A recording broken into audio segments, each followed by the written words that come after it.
बर्रा 2 स्थित Sindhu international school में अमर शहीद वीर हेमू कल्लाड़ी की शहीदी दिवस संकल्प दिवस के रूप में मनाया गया।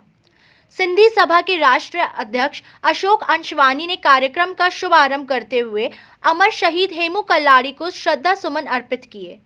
साथ ही उनकी शहादत का ऐतिहासिक संस्मरण सुनाते हुए अंशवानी ने कहा कि हेमू कल्लाणी ने मात्र 19 साल की उम्र में देश के लिए बलिदान देकर सैकड़ों नौजवानों में आजादी के लिए मर मिटने का जज्बा जगाया था।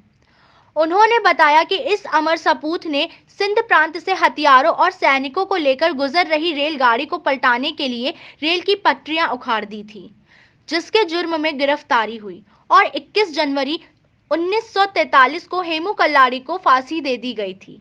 उन्होंने प्रधानमंत्री से मांग की कि संसद भवन में अमर शहीद हेमू कल्लाड़ी के नाम पर भी आजादी के इस अमृत महोत्सव में कार्यक्रम की शुरुआत की जाए। साथ ही संसद भवन परिसर में अमर शहीद की कांस्य प्रतिमा लगवाई जाए। इस मौके पर अतुल अंशवानी, इंद्रजीत कौर, रेणु खट्टर, मुकेश भाटिया आदि लोग मौजूद रहे। आज पूरा देश वीर सपूत वीर हेमू कल्लाणी का शहीदी दिवस मना रहा है। तो कानपुर महानगर के अंदर भी आज हम लोगों ने सिंधु इंटरनेशनल स्कूल में हेमू कल्लाणी मेमोरियल शिक्षण संस्थान के द्वारा जो कार्यक्रम मना रहे हैं। वीर हेमू कल्लाणी जो सिंध सपूत था, आज़ादी की लड़ाई में यूँ तो बहुत क्रांतिकारी पैदा हुए, लेकिन जो सबसे कम उम्र में जिसको फांसी की सज़ा दी गई वो था वीर हेमू कल्लाणी। मात्र 19 वर्ष की आयु में उनको फांसी दी गई, चूँकि उन्होंने अंग्रेज़ों से भरी जो सैनिक थे, उनकी हथियार थे, वो रेल पलटाने का काम किया था। उसके बाद इनको 21 जनवरी 1943 को सखर सेंट्रल जेल में फांसी दे दी गई।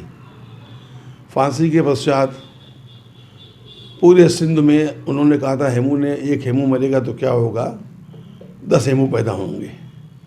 उनके सबसे कम उम्र को बलिदान को देखते हुए संसद भवन परिसर में भारत सरकार ने एक बहुत बड़ी कांस्य की प्रतिमा लगाई है।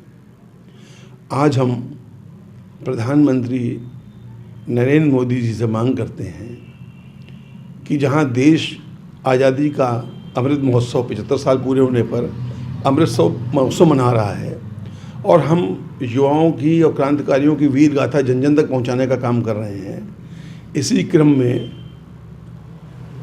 वीर हेमू कल्लाणी जिसकी गाथा जन जन तक पहुँचाने की ज़रूरत है, हम प्रधानमंत्री से मांग कर रहे हैं कि जो हमारी प्रतिमा लगी है संसद भवन परिसर के अंदर, वहाँ पे 21 जनवरी शहीदी दिवस और 23 मार्च जन्म दिवस पर आयोजन किया जाए, उनको श्रद्धांजलि अर्पित की जाए। जिस तरीके से 2 अक्टूबर को महात्मा गांधी जी को याद करते हैं, इसी तरीके से अम्बेडकर जी को याद करते हैं या और हमारे क्रांतिकारियों को याद करते हैं, तो भारत सरकार की तरफ से संसद परिसर में इस दिन 21 जनवरी को शहीदी दिवस पे शहीद हेमू कल्लाणी को नमन किया जाए, श्रद्धांजलि अर्पित की जाए, जिससे एक संदेश जाएगा युवाओं के अंदर। किस तरह से लोगों को उपदेश देना चाहेंगे आप? मैं ये देना चाहूँगा कि जिस तरह वीर हेमू कल्लाणी ने शहादत दी थी भारत को जो है अंग्रेज़ों से मुक्ति दिलाने में अपनी शहादत दी,